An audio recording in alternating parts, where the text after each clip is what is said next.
Сәлем достар, сары майдың пайдасы мен зиянын толық білгілеріңіз келсе, каналыма тіркеліп, видеоны соңына дейін көріңіздер.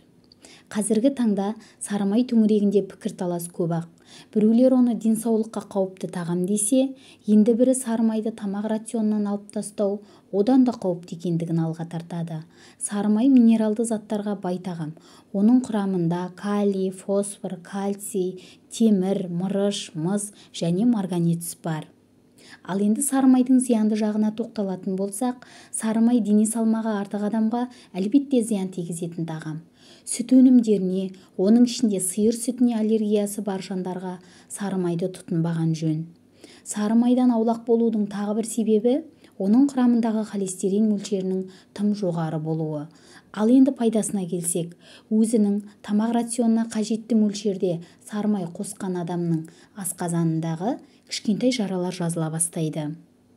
Сондықтан асқазаны ауыратын адамдарға сары майдан бас тартпаған жөн. Күніне желінген 50 грамм май көз бен сүйек саулығына кепіл бола алады. Сары май адамның иммунитетін күшейтіп, белсенділігін арттырады.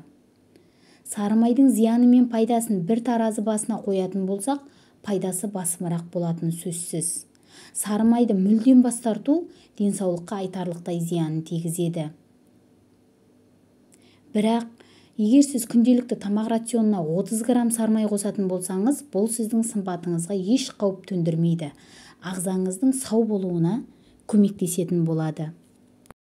Сары май сонымен қатар көңіл-күйді және ми жұмысын реттейді. Яғни, ұйқыны тыныштандырып, ауру сезімін басып, аштықты да басатын қасиеті бар. Сары май туралы ақпаратым ұнаған болса, комментария қалдырып, лайк басуды ұмытпаңыз.